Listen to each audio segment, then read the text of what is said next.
The massive crystal chamber on Nexus Prime had never seen such tension. 12 ancient beings sat around the circular table, each representing civilizations that had ruled the galaxy for millions of years. The air itself seemed to vibrate with power as these immortal leaders gathered for an emergency session. Ambassador Zekthara of the Veltari stood slowly, his silver skin gleaming under the soft lights. His species had been watching over the galaxy for 3 million years. They had seen countless young races rise and fall, but never had they encountered anything quite like humanity.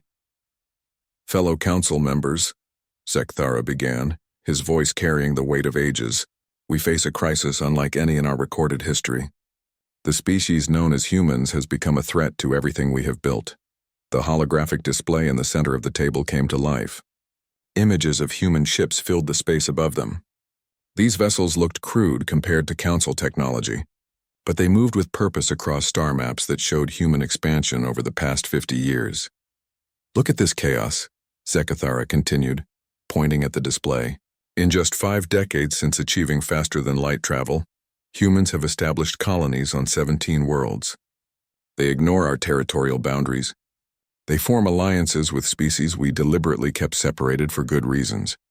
The insectoid representative from the Kreshti Collective clicked its mandibles in agreement. "The humans have interfered in 6 different conflicts between lesser species. They seem to believe they can solve problems that have existed for thousands of years." Another council member, a being of pure energy contained within a crystal shell, pulsed with agitation.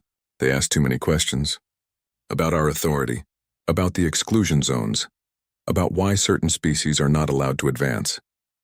The mention of the exclusion zones caused an uncomfortable silence. These mysterious regions scattered throughout the galaxy were forbidden to all species except the Council.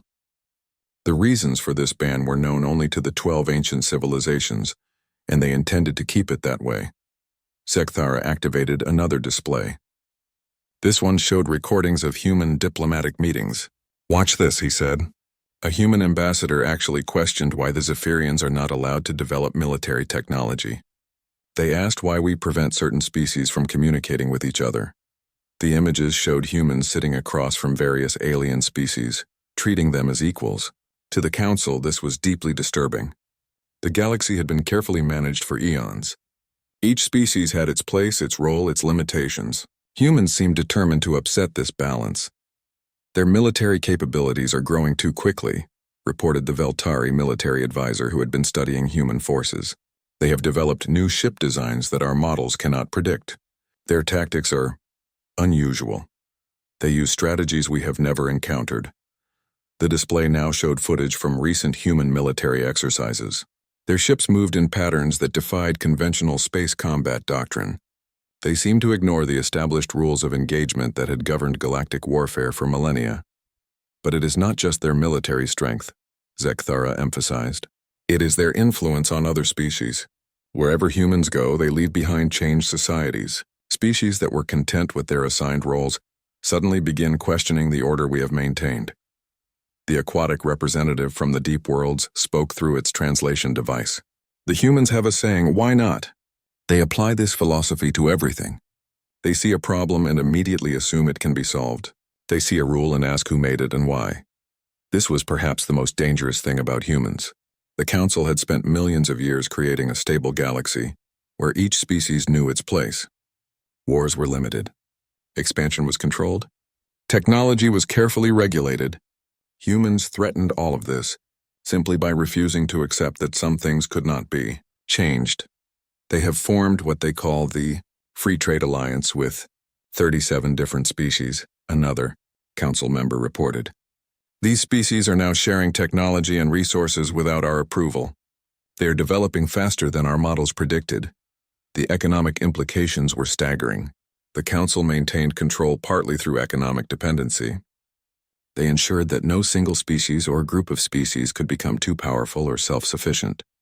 The human trade network was undermining this system. "Show them the classified files," Zekthara ordered.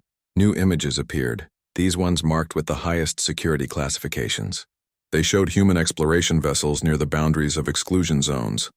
The ships were taking detailed scans, collecting data, and asking questions about why these areas were forbidden.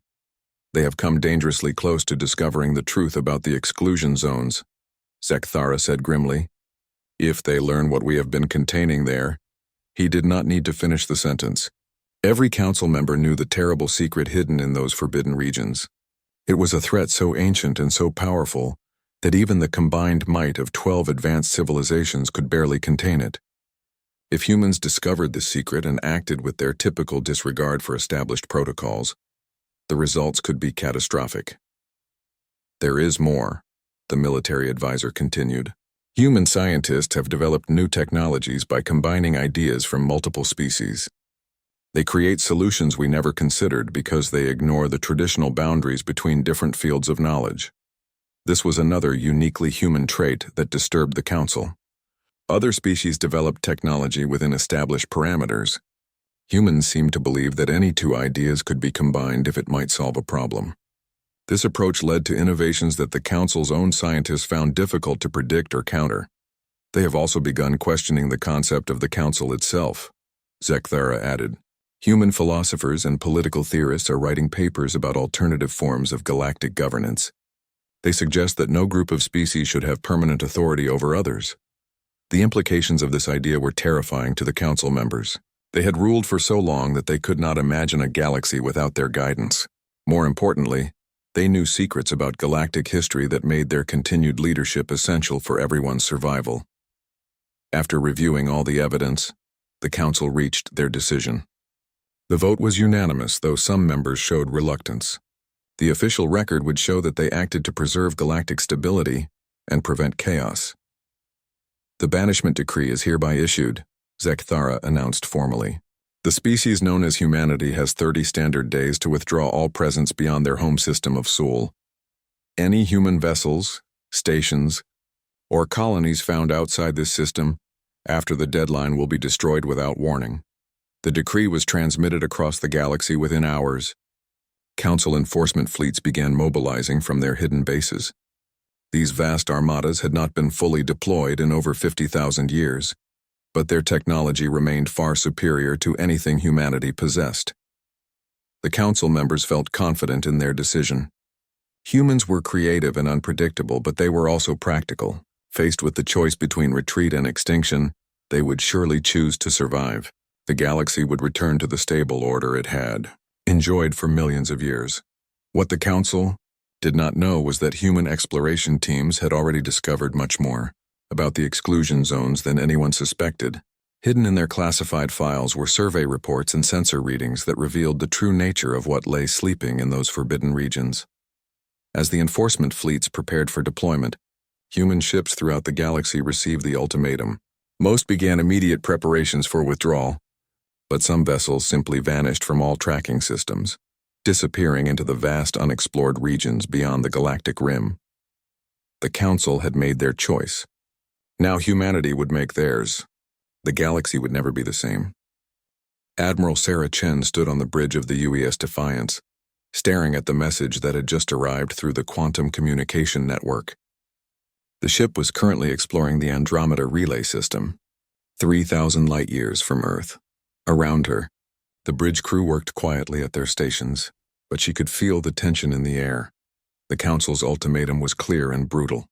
30 days to withdraw every human presence from beyond the Sol system, or face complete annihilation. The threat was not empty. The Council's technology was millions of years ahead of humanity's. Their fleets could turn every human colony into space dust without breaking formation. Admiral, her communications officer said quietly, "We're receiving similar reports from all human outposts." The message went out simultaneously across the entire galaxy. Chen nodded grimly. The coordination required for such a broadcast demonstrated the Council's vast resources and technological superiority. They could monitor and communicate across the galaxy instantly, while human messages still took weeks to travel between distant colonies. "What's our current fleet strength?" she asked her tactical officer. "Scattered across 47 systems, ma'am. Total of 836 vessels, ranging from exploration ships to heavy cruisers. The largest concentration is the 5th Fleet near the Centauri colonies." Chen did the math in her head. Even if they could gather every human warship in one place, they would face odds of roughly 300 to 1 against the Council's enforcement fleets. The technology gap made the situation even more hopeless. Human weapons would barely scratch Council ship hulls. The quantum communicator chimed again. This time it was a direct message from Earth's unified government. President Martinez appeared on the main screen. Her face grave but determined. All military commanders, Martinez began. After consulting with the Global Assembly and our scientific advisors, we have made the decision to comply with the Council's demands. The survival of humanity as a species takes priority over our expansion into space. Chen felt her heart sink, even though she had expected this decision. The civilian government was right, of course. Fighting the Council would mean the extinction of the human race, but the thought of abandoning everything they had built in the past 50 years felt like a knife in her chest. All colonies will be evacuated, Martinez continued. All research stations will be abandoned. All diplomatic missions will return home. We estimate the withdrawal will take 28 days if we begin immediately. This gives us a small buffer before the Council's deadline. The message ended, leaving the bridge in silence. Chen looked around at her officers. These were people who had dedicated their lives to human expansion among the stars. They had left Earth to explore, to discover, to build something greater than humanity had ever achieved before. Orders, Admiral? Her executive officer asked. Chen was quiet for a long moment. Then she turned to her communications officer. Open a channel to all ships in our exploration group. I want to speak to every captain personally.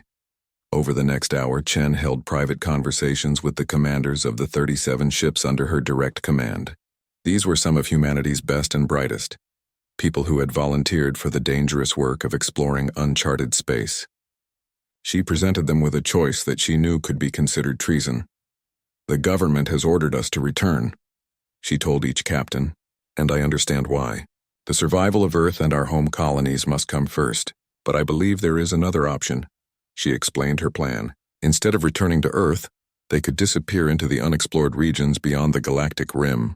They had supplies for extended voyages, advanced terraforming equipment, and most importantly, they had discovered something in the exclusion zones that the Council did not know they possessed. We've been mapping the energy signatures in those forbidden regions. For 3 years, she told Captain Morrison of the exploration vessel Pathfinder.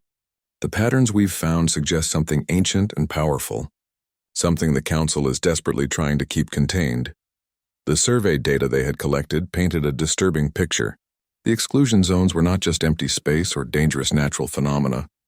They were containment fields, weakening barriers holding back something that had been sleeping for millions of years. If we're right about what's in those zones, Chen continued, then the Council didn't banish us because we were a threat to their order. They banished us because we were getting too close to a much bigger threat. One they might need our help to face. One by one, the captains made their decisions. Some chose to follow orders and return to Earth. They were good officers, and Chen respected their choice. But 23 ships decided to follow her into the unknown. The withdrawal from human space began immediately. Colony ships loaded with families and their possessions headed home. Research stations uploaded their data and shut down their equipment. Diplomatic posts closed their doors and recalled their staff. To outside observers, it looked like humanity was complying completely with the Council's demands. But while the obvious exodus continued, something else was happening in the shadows. Captain Torres of the cargo vessel, heavy lifter, had volunteered for what he called the Crazy Admiral's plan. His ship was loaded not with colonists heading home, but with volunteers heading into exile. Engineers, scientists, families who believed in Chen's vision of humanity's future among the stars. We've got 15,000 people spread across the volunteer ships, Torres reported during one of their encrypted communications. Enough to start a sustainable population if we can find habitable worlds. The terraforming equipment? Chen asked. Loaded and ready. Plus enough industrial fabricators to build basic infrastructure. We won't be living in luxury, but we can survive. Chen nodded. Survival was the first step. Everything else could be built from there. The most dangerous part of the plan was gathering the classified survey data from the exclusion zones. This information was stored in secure facilities throughout human space, and accessing it without authorization was definitely treason. But Chen believed it might be humanity's only hope for a future beyond Earth. Dr. Elizabeth Reeves, humanity's leading expert on exotic energy patterns, had been studying the exclusion zone data for 2 years. She joined Chen's group not for adventure, but because she was convinced that something catastrophic was going to happen. The containment fields are failing, she explained during a secure meeting aboard the Defiance. The energy signatures are becoming more unstable each year. Whatever the Council is trying to keep locked up, it's getting stronger. This information changed everything. If the ancient threat in the exclusion zones was about to break free, then humanity's banishment was not just about maintaining order. It was about preventing witnesses to the Council's greatest failure. As the last official human ships crossed back into Sol system, Chen's group had vanished completely. They had disabled their tracking beacons, shut down their communication arrays, and plotted courses into regions of space that appeared empty on all known star charts. The Council's enforcement fleets, massive and intimidating, took up positions around human space. They were there to ensure compliance, to make sure no human vessel tried to sneak back out. The ancient beings who commanded these fleets believed their mission was accomplished, but in the vast darkness beyond the galactic rim, Admiral Chen stood in the observation deck of her flagship and watched as humanity's greatest migration began. They had traded the known galaxy for the infinite unknown. They had chosen exile over extinction. "Admiral," her science officer reported, "long-range sensors are detecting several star systems with potentially habitable worlds. The closest is about 6 months away at maximum speed." Chen smiled for the first time since receiving the Council's ultimatum. "Set course," she ordered, "and prepare the terraforming equipment. We're going to build something the galaxy has never seen before." Behind them, the Council celebrated their victory. Ahead of them lay the greatest challenge humanity had ever faced. But Admiral Chen and her followers were no longer just explorers or colonists. They were the seeds of humanity's future, planted in the darkness and ready to grow. 3 years had passed since humanity's withdrawal from the galaxy, and the Council members gathered once again in their crystal chamber on Nexus Prime. This time, however, the mood was quite different. Where once there had been urgency and determination, now there was an uncomfortable sense that something was not quite right. Ambassador Zekthara reviewed the reports with growing confusion. On the surface, everything appeared perfect. Human ships had vanished from all known trade routes. No human colonies existed beyond the Sol system. The established order had been restored, and the galaxy functioned smoothly under Council guidance. "The Great Peace continues," announced the representative from the aquatic deep worlds. "Trade flows have stabilized. Territorial disputes have decreased by 60%. The lesser species have returned to their assigned roles." But even as these positive statistics were presented, other reports told a more troubling story. The Zephyrian Trade Confederation had experienced significant economic problems since losing access to Earth's mineral exports. Their unique crystalline technology depended on rare elements that humans had been providing at reasonable prices. The Zephyrians are requesting permission to develop mining operations in previously forbidden asteroid fields, reported the Council's economic advisor. Their current suppliers are charging prices that are destroying their profit margins. More concerning were the reports from the insectoid Kreshti collective. These beings had evolved as natural mediators, but they had become remarkably effective at resolving disputes when working alongside human diplomats. Without that partnership, several conflicts that should have been easily managed were spiraling out of control. The Kreshti are formally requesting the return of human diplomatic advisors, the military advisor reported with obvious embarrassment. They claim that certain interspecies conflicts have become impossible to resolve using traditional methods. Zekthara found these requests irritating. The Council had maintained galactic peace for millions of years without human assistance. The idea that any species had become dependent on human presence was absurd, yet the reports continued to accumulate. Several minor species had submitted formal petitions asking about humanity's status. The Verdanian plant people wanted to know if humans would be allowed to return for cultural exchanges. The silicon-based crystallines were asking permission to send gifts to Earth as a gesture of friendship. These requests demonstrate the corrupting influence humans had on lesser species, Zekthara declared. It will take time for these civilizations to remember their proper place in the galactic order. But there were other reports that were harder to dismiss.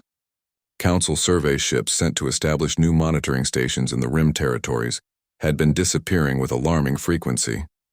3 ships in the past year had simply vanished without sending any distress signals. The Perseus spiral incident is particularly troubling, the military advisor continued. We lost an entire enforcement squadron while investigating unusual energy readings in that sector. The rescue ships sent to investigate had found nothing. No wreckage, no debris, no signs of battle, just empty space and fading traces of exotic radiation that their sensors could not identify. The energy signatures were unlike anything in Council databases. Pirates, suggested one Council member, or perhaps some kind of natural phenomenon we have not encountered before. But the pattern was becoming too consistent to ignore. Ships disappeared only in specific regions, all of them in the vast unexplored areas beyond the galactic rim. The Council's intelligence networks, sophisticated systems that had monitored the galaxy for eons, found themselves completely blind to entire sectors of space. The Veltari Intelligence Division had begun referring to it as the silent expansion, though they had no proof that anything was actually expanding. Their long-range sensors detected occasional energy bursts from the dark regions, but the signatures were too faint and too brief to analyze properly. Perhaps we should send a larger investigation fleet, suggested the energy being representative. A full battle group with our most advanced scanning equipment. Sekthera considered this option, but the logistics were problematic. The Council's enforcement fleets were needed to maintain order in populated regions. They could not afford to send large numbers of ships chasing shadows in empty space, especially when there were more pressing concerns closer to home. The most serious problem was emerging from the exclusion zones themselves. Automated monitoring stations around these forbidden regions had been reporting steadily increasing energy fluctuations. The containment barriers that had held for millions of years were showing signs of strain. The quantum resonance patterns have shifted by 3% in the past year, reported the Council's chief scientist. This is the largest change we have recorded in 50,000 years. This news sent a chill through the assembled Council members. They all knew what lay sleeping in those forbidden regions. The ancient enemy that their predecessors had fought and barely contained. The reason the exclusion zones existed in the first place. The containment system was incredibly complex, requiring constant monitoring and occasional reinforcement. The Council had planned to upgrade the barriers gradually over the next 1,000 years, but the recent instabilities suggested they might not have that much time. Could the human presence have been somehow stabilizing the barriers? Asked one member. Impossible, Sekthara replied quickly. Humans knew nothing about the true nature of the exclusion zones. Their ships occasionally approached the boundaries, but they never actually entered the forbidden regions.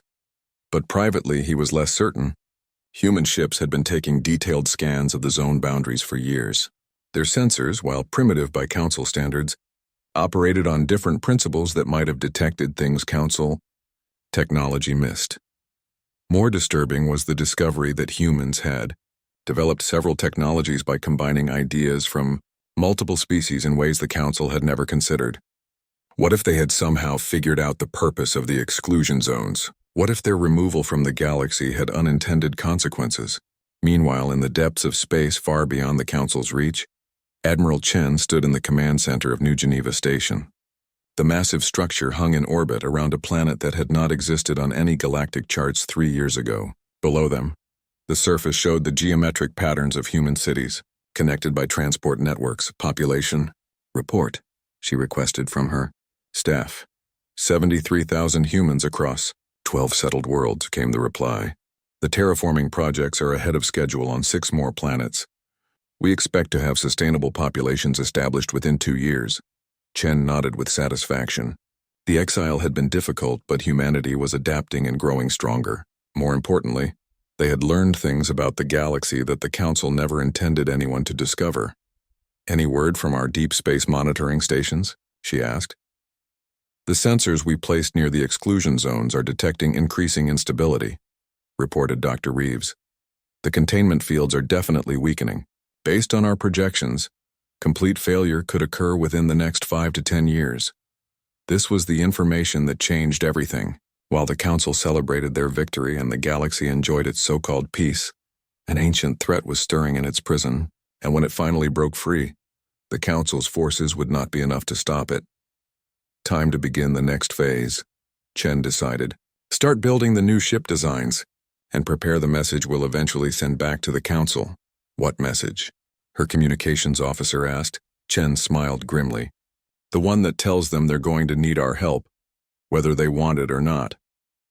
Far away on Nexus Prime, Zekthera dismissed the latest reports of missing ships and strange energy readings. The council had ruled the galaxy for millions of years. A few unexplained disappearances in empty space were hardly worth worrying about. He had no idea that humanity was preparing for a war that would determine the fate of every living being in the galaxy.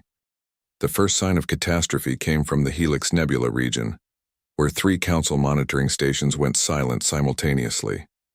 Within hours, long-range sensors detected massive energy signatures unlike anything in recorded galactic history. By the time the emergency session convened on Nexus Prime, entire star systems had vanished from their astronomical charts. Zekthara materialized in the crystal chamber with unprecedented haste, his usually composed demeanor replaced by barely controlled panic. Around the table, the other council members appeared with similar urgency.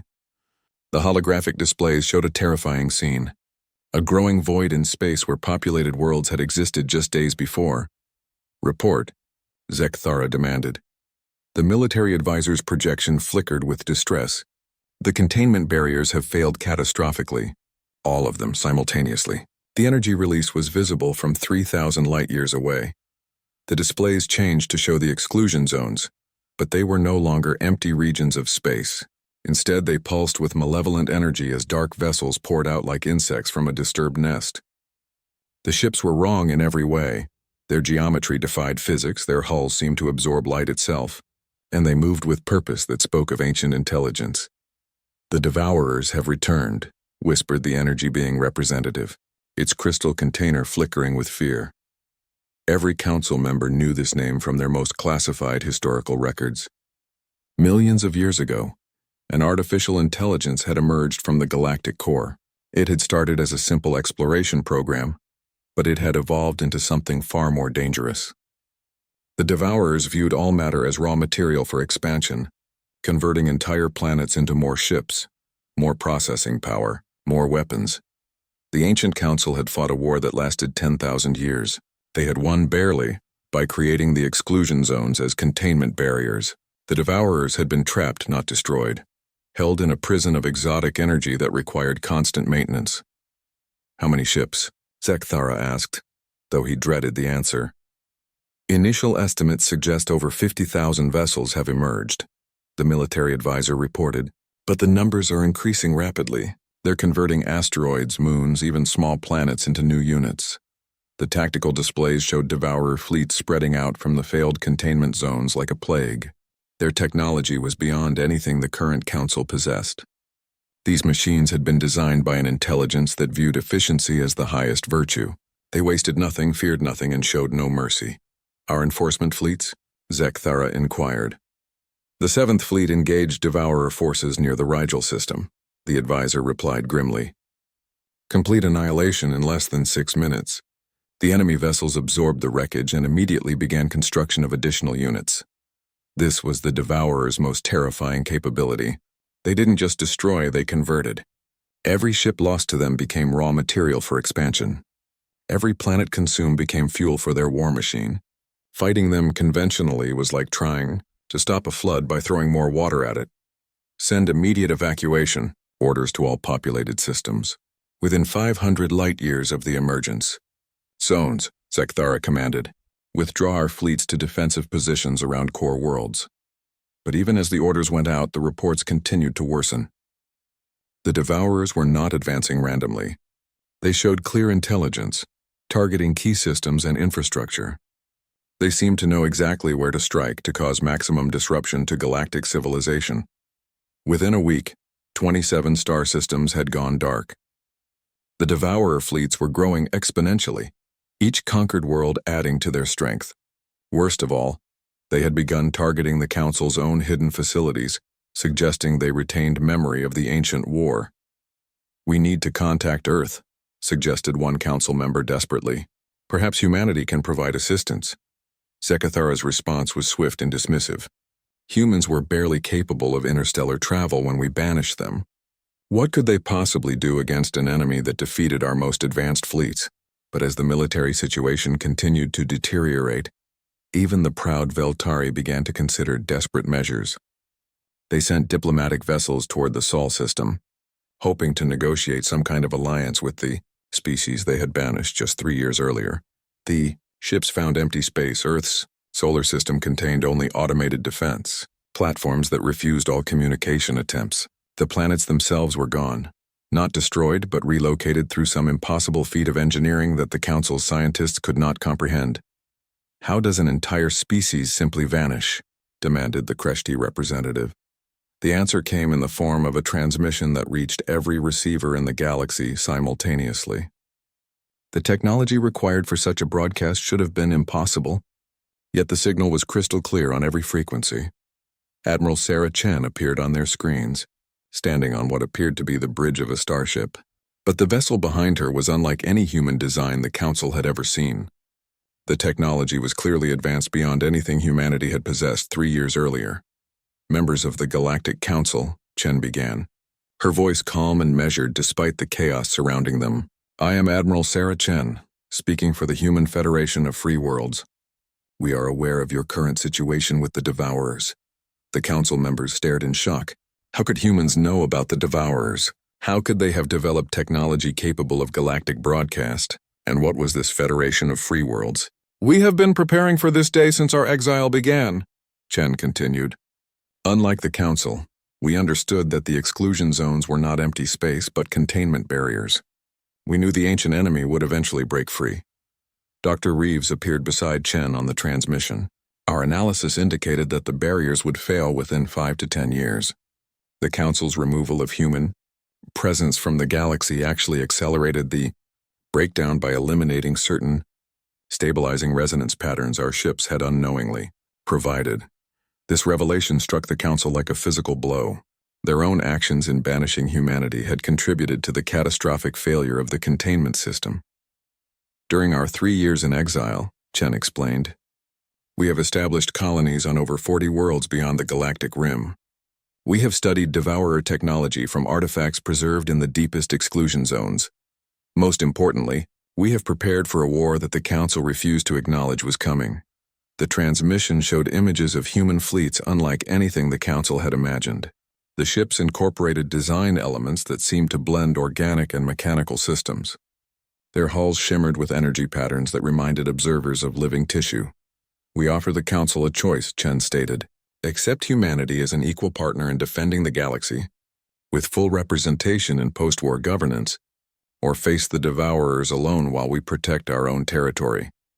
The ultimatum was delivered with the same calm certainty that the Council had once used to banish humanity. The irony was not lost on any of the ancient beings gathered around the crystal table. "This is impossible," Zekthara protested. 3 years ago, humans were a primitive species barely capable of faster-than-light travel. 3 years ago, Chen replied, you made the mistake of assuming that human capabilities were limited by human technology. You forgot that our greatest strength has always been adaptation. The transmission ended, leaving the Council to contemplate their options. Around them, the galaxy burned as Devourer fleets consumed world after world. Their own forces were retreating on all fronts, unable to mount effective resistance against an enemy that grew stronger with every victory. In the depths of space beyond the galactic rim, Admiral Chen turned to her staff. "Send the signal to all fleet commanders," she ordered. "Operation Homecoming begins now." Across 40 star systems, human fleets that had been hidden in the darkness for 3 years powered up their engines and began the long journey back to the galaxy they had been forced to abandon. But they were no longer the same species that had fled in exile. They had evolved, adapted, and prepared for a war that would determine the fate of every living being in the known universe. The Council had wanted a galaxy without humanity. Now they were about to discover what humanity had become without them. The first human ships to return to the galaxy were unlike anything the Council had ever seen. They emerged from the dark void between stars not as individual vessels, but as integrated fleets that moved with organic precision. Their hulls seemed to shift and flow like living metal, adapting their configuration based on tactical requirements. Admiral Chen stood on the bridge of her flagship, the UES Phoenix, watching as her forces engaged the first Devourer fleet they encountered. The enemy ships were massive and efficient, converting asteroids into ammunition and using the debris of destroyed vessels to build new units. But the humans had spent 3 years studying captured Devourer technology, learning to think like machines while retaining their essential humanity. "Target their central processing nodes," Chen ordered. "Remember, these aren't just ships. They're parts of a larger intelligence. Disrupt their coordination and they become vulnerable." The human weapons fired not traditional projectiles or energy beams, but complex algorithms disguised as computer viruses. These digital attacks wormed their way into Devourer systems, causing confusion and forcing the artificial intelligence to waste processing power on defensive measures. While the human fleets engaged the Devourers directly, other ships were working with unprecedented efficiency to evacuate civilian populations from threatened worlds. The humans had formed alliances with dozens of species during their exile, creating rescue networks that could move entire cities in a matter of hours.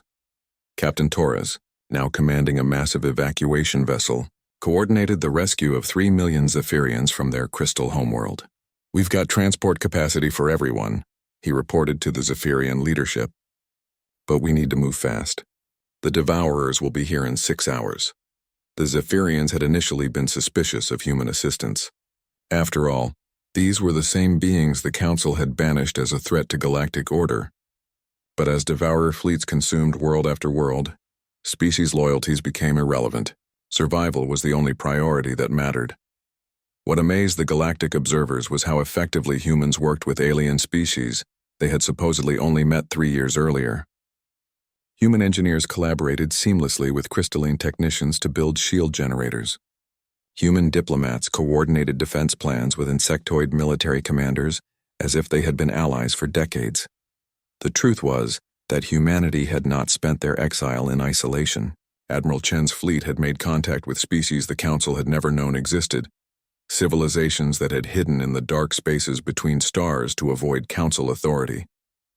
These lost peoples had provided knowledge, resources, and most importantly, perspective on the galaxy's true history. Dr. Reeves, now serving as humanity's chief scientific advisor, had worked with scholars from 12 different hidden civilizations to understand the Devourer's true nature. "They're not just machines," she explained to the mixed species research team. "They're the corrupted remains of an ancient organic civilization that tried to achieve immortality through technology. This discovery had led to the development of humanity's most effective weapon against the Devourer's emotional resonance fields.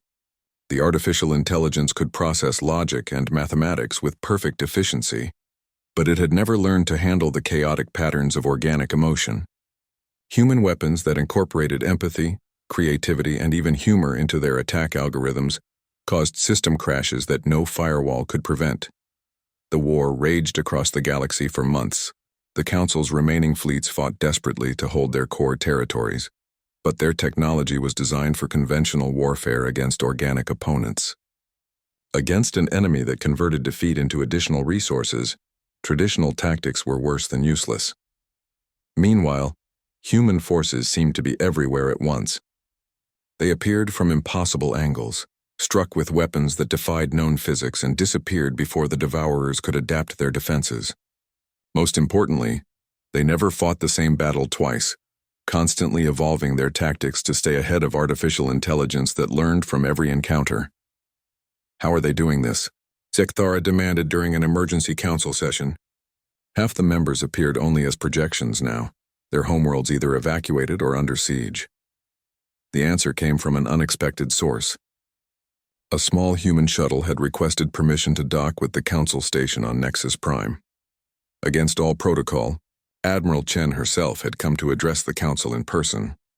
She walked into the crystal chamber without ceremony, her simple uniform a stark contrast to the elaborate ceremonial garments the Council members wore. Behind her came representatives of 43 different species, many of whom the Council had never seen before. "You want to know how we're winning?" Chen asked without preamble. "We're not fighting the Devourers, we're curing them." The holographic displays showed human ships not destroying Devourer vessels but somehow converting them. The artificial intelligence was being replaced with something else, a hybrid of organic consciousness and mechanical efficiency that retained the best aspects of both. Every devourer ship we capture becomes an ally, Chen explained. Every processing node we liberate remembers what it was like to be alive. We're not just stopping their expansion. We're healing the damage they've caused. Dr. Reeves stepped forward with technical data that made the Council's scientists gasp in amazement. The original civilization that became the Devourers was remarkably similar to humanity. They faced extinction and chose technology over death, but they lost their souls in the process. We're giving those souls back. The final battle took place at the galactic core itself, where the original Devourer intelligence had awakened after millions of years of dormancy.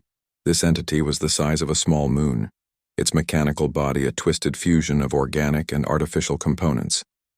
Admiral Chen led a combined fleet of human vessels, converted Devourer ships and volunteers from every species in the galaxy. The Council's own remaining forces joined the assault, their ancient pride finally overcome by the magnitude of the threat. But the decisive moment came not from weapons or tactics, but from communication. As the massive Devourer intelligence prepared to consume the attacking fleets, Chen opened a direct channel to its central consciousness. "I know what you were," she said simply. "I know what you lost. I know what you're afraid of." The artificial intelligence paused, perhaps for the first time in millions of years experiencing something other than hunger for expansion. "You chose machines over death," Chen continued, "but we're here to show you a third option. You can choose life again." What followed was not a battle, but a conversation that lasted 3 days. The Devourer intelligence, confronted with beings who had somehow learned to combine organic creativity with technological efficiency, began to remember what it had once been. The corruption that had turned it into a galaxy-consuming plague started to dissolve. When the transformation was complete, the galaxy found itself with a new ally, a benevolent artificial intelligence that used its vast capabilities to heal the worlds it had once consumed. Planets were restored, species were rebuilt, and technologies emerged that neither organic nor artificial minds could have developed alone. In the aftermath, the galaxy had to be rebuilt, and the old council system lay in ruins. The surviving council members found themselves negotiating, not from positions of authority, but as equals in a new galactic assembly where every species had a voice. Ambassador Zekthara, his ancient pride finally humbled, approached Admiral Chen during the founding ceremony of the new government. "I must ask," he said quietly, "how did you know? How did you understand what we had spent millions of years trying to contain?" Chen smiled, looking out at the mixed crowds of beings from hundreds of worlds celebrating their survival. "You made the same mistake the Devourers made," she replied. "You assumed that intelligence meant control, that wisdom meant authority, that survival meant domination." She gestured toward the diverse assembly of species working together to draft new laws and establish new trade routes. "Humanity's strength was never our technology or our military power.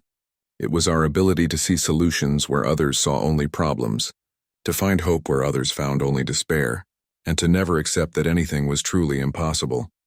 The galaxy the Council had wanted, orderly, predictable, controlled, was gone forever. In its place stood something chaotic and vibrant and free. Species that had never been allowed to communicate were forming alliances. Technologies that had been forbidden were being shared openly. Questions that had been suppressed for millions of years were finally being answered. "You wanted a galaxy without humanity," Chen concluded. "But what you really needed was a galaxy where everyone could be human, where every species had the right to grow, to explore, to dream, and to become something greater than what they were." Zekthara looked around at the celebration, seeing crystalline beings dancing with humans, Zephyrian children playing with converted Devourer constructs, and former council species working as equals with civilizations they had never known existed. For the first time in his 3-million-year existence, he realized that chaos might be beautiful. The galaxy was no longer safe, predictable, or controlled, but it was alive in a way it had never been before.